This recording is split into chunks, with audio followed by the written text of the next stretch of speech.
Welcome friends to the 2023 BMW X5 review.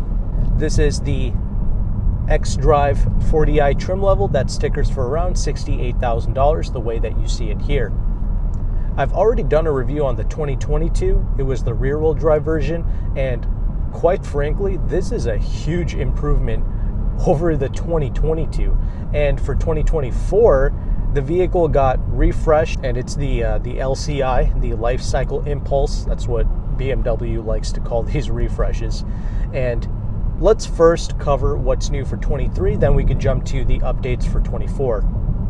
All right, for 2023, BMW is now offering wireless charging with the premium package, and they have upgraded the Sensitech seats to what we have here, the SensaFin seats.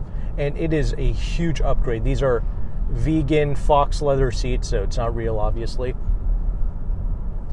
But the cushioning is much improved over the 2022 X5 Sensitech seats I tested. Huge upgrade, and I'll talk more about this during the interior segment.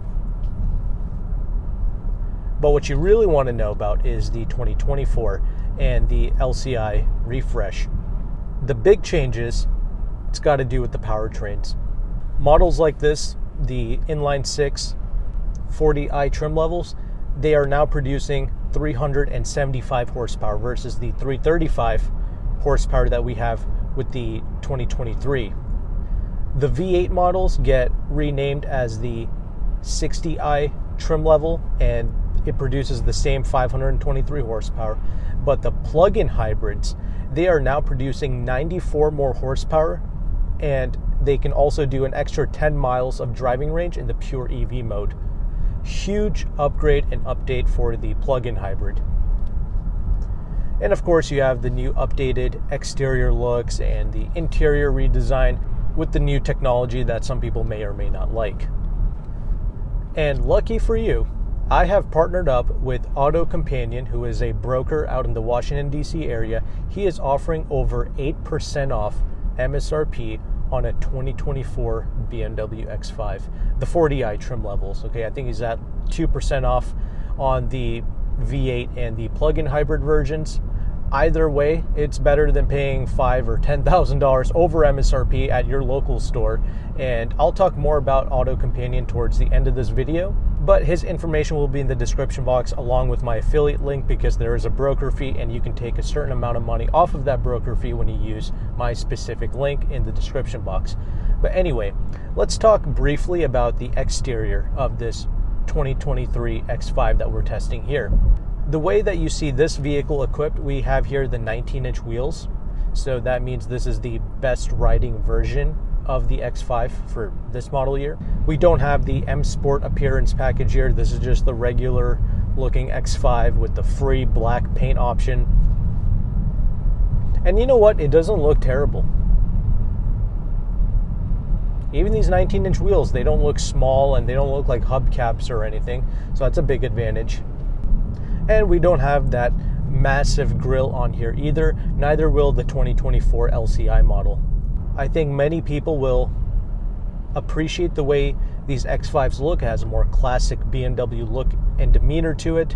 Let us know in the comment section what you think of the looks and what trim level you would get with the X5. But for right now, let's go ahead and let's transition over into the driving segment now.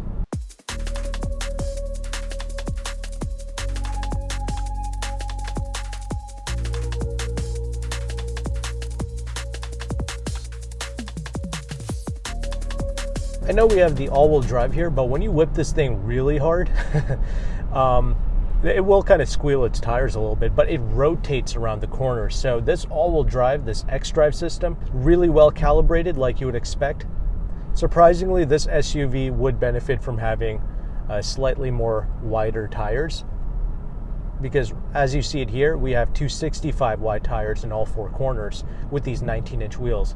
It's fine for everyday street driving. Most of the people buying this stuff, they're not doing anything with it, so it's not a big deal. I just thought I would mention it. But the important things that do matter are incredible. There is truly nothing to complain about with this product. the thing rides amazing. It's quiet inside.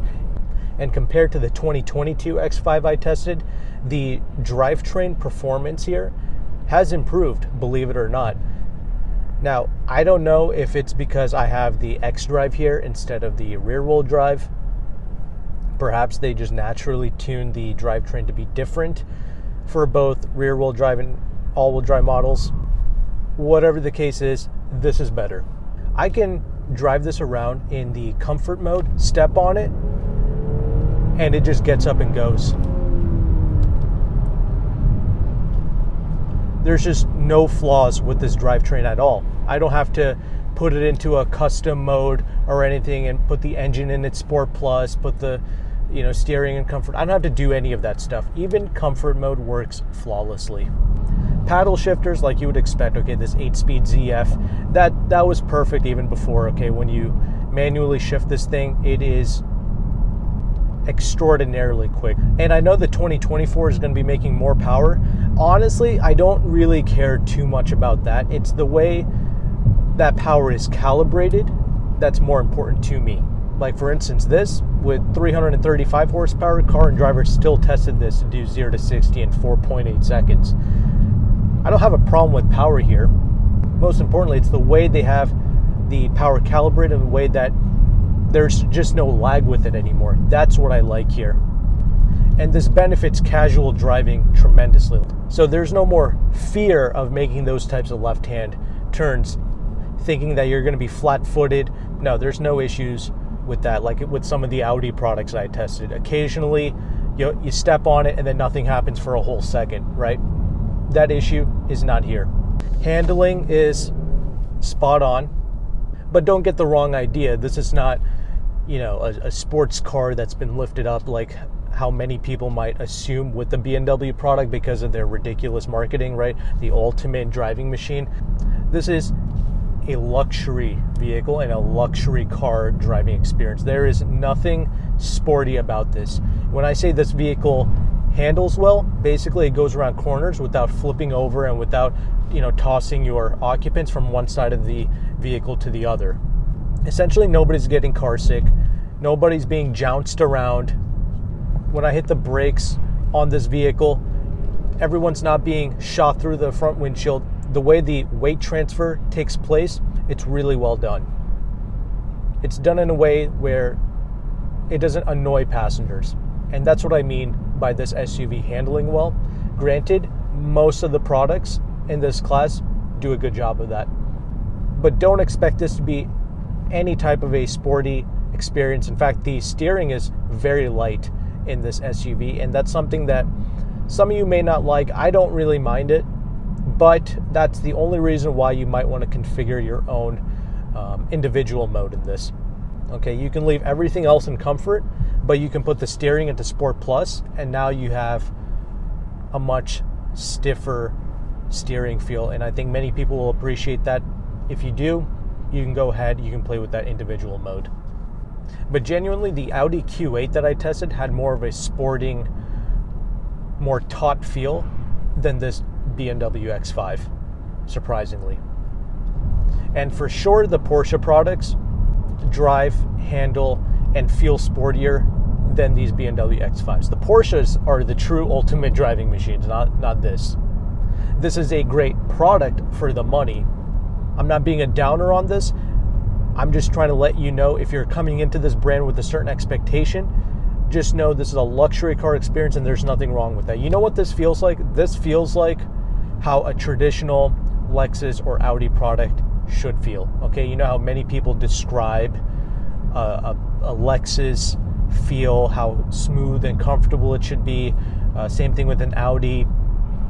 All of those feelings that many people are describing, that applies to this X5 more than it does to some of those newer Lexus products or even some of those newer Audi products. By the way, the braking performance is excellent. Really stops well. And when you punch it like that, you're just off and going. Even out on the highway, you punch it, you still got plenty of power to pass people. That's another thing. Compared to the other engines in this class, we have here an inline 6. That is so proper. I know companies like Audi and Volvo, they do a good job with their 4 cylinders and they're still smooth, but this is just naturally smooth because it's an inline 6. The ZF, you don't even notice it shifting. And as I mentioned, the ride quality is sublime. Granted, we are riding on the 19-inch wheels. The 2022 I tested rode just fine even with the 20s. So if you like the way the larger rims look, go ahead and get it. Even out on the highway, this thing is so quiet. I mean, there's not a whole lot of wind noise coming through. Tire noise is kept at bay. And we have here the Pirelli Scorpion tires. It's been really smooth, even over a certain nasty road that I like to put these vehicles through for testing purposes. You know that annoying kind of resistance feel you get on certain roads? You'll be driving over a road that looks kind of smooth, but when you drive over it, there's this high amount of tire noise and this kind of resistance that you get. Well, this X5, when I went over to that certain road, I'm not on it right now, but when I went over that road, this SUV did the best job out of all the cars I've tested this year in isolating you from a road like that. And this is all I'm requesting here. You know, when you're paying $60K plus, about $70,000 for an automobile, this is how a vehicle should feel. That's all I'm asking for. Quiet, comfortable, you know, isolating you from unnecessary road noises, unnecessary bumps, smooth engine, smooth transmission. This is all I'm asking for. You know, nothing crazy. I'm not asking for a Porsche GT3 experience. The Q7 I tested was good. That was, I would say, second best to this. But this is just the better package overall, you know.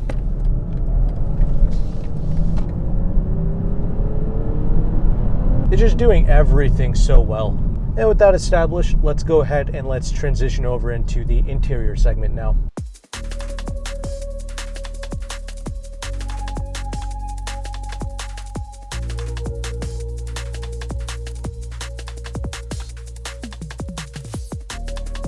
Okay, now that we are stopped, let's go ahead and let's talk about this interior space. Much like a lot of the Audi products that I test, this is a very solid cabin space. Nothing is creaking or rattling in here. I like the matte wood. The stitching is a nice touch. And the main highlight, of course, are these new Sensafin seats for 2023. The amount of cushioning and support has increased drastically over the 2022 Sensatech seats. In fact, even if there was like a real leather option, I wouldn't even bother going with it because this is so good now. The lumbar support is great. Plus they look amazing. So very pleased with this. I mean, this is how a seat should be in a vehicle that costs this much money. Everything else, I pretty much covered this before, but the thing is, if you do not like the new infotainment in the 2024 model years of the LCI X5, you know, where they have that big curved display with the climate control that's completely embedded into the touchscreen. If you don't like that, and somehow, some way you can get a great deal and discount on a 2023 from your local BMW store, I would say go for it, because this has the traditional BMW infotainment with the separate climate control buttons and switches down here, separated from the screen. It's very ergonomic, very intuitive. I appreciate it. And this technology still works amazing as it is. The gauge cluster looks good. The infotainment responds quickly. And it's very easy to get to all your menus. I mean, there's a bit of a learning curve. You have to understand where everything is, but once you do, it's really nice. And because we have here the parking assistance package for an additional $800, we have here the 360 camera. That is certainly a useful feature. We have here one-touch up and down windows for all 4 windows, but we don't have here double pane glass. Despite that, this is still one of the quietest SUV products that I have tested. We have here the regular audio system, and it's okay. It will certainly suffice, but I would definitely urge you to upgrade to the Harman Kardon, since it's not that expensive of an option. It's only like $875. You might as well get it. You got the wireless charging pad here with the premium package. You have your various modes that you can play with, and comfort is fine, as I mentioned, but if you want that slightly stiffer steering feel, then you can play with your own individual mode, and you can set up the vehicle to be in comfort for everything like the drivetrain, but just put the steering into its stiffest, sportiest mode, and you will appreciate that. We have a massive panoramic sunroof, which I think many people will like. Overall, getting in and out of this SUV, it's very easy.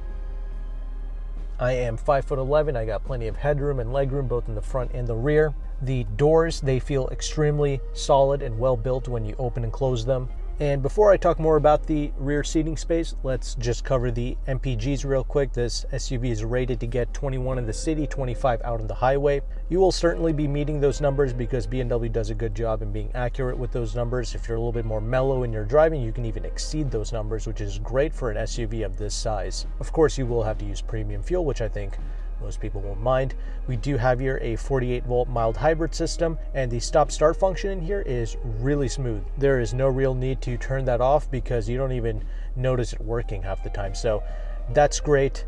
And with that, let's go ahead and let's talk about the rear seating space and the trunk. Okay, the rear seats, it's a bit of a con because there's not a whole lot of space back there.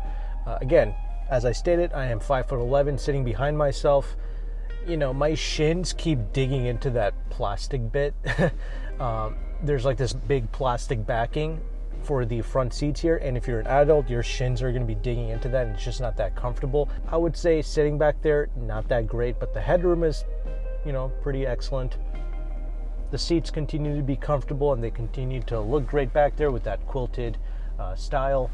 You do have your own HVAC climate vents to play with back there. But yeah, the legroom, not a huge fan of that. In fact, honestly, the X3 BMW has pretty much the same amount of rear legroom. But the trunk space is truly massive back there. You can fit everything that you need, and of course you can fold down these seats. So practicality is great. It's just that, you know, something to be cognizant about if you're using this for a more professional use, right? Maybe you're a realtor.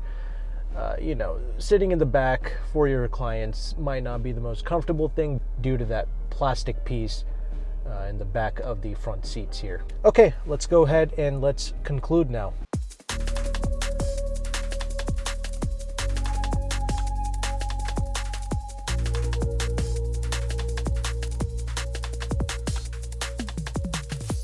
As you can see, really pleased with this product. Pretty much drives perfectly. No real complaints, as long as you can realize that this is a luxury car, not a sports car, okay? I know BMW has their crazy branding and their ultimate driving machine slogans, but that's not what this is. This is a luxury vehicle.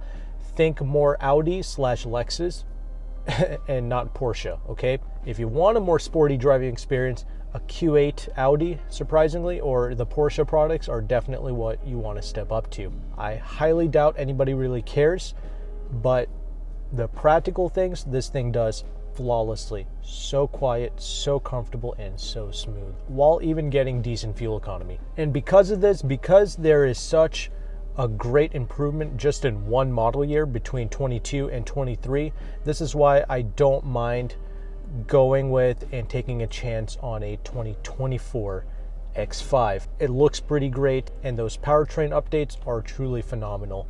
As I stated before, I did partner up with AutoCompanion.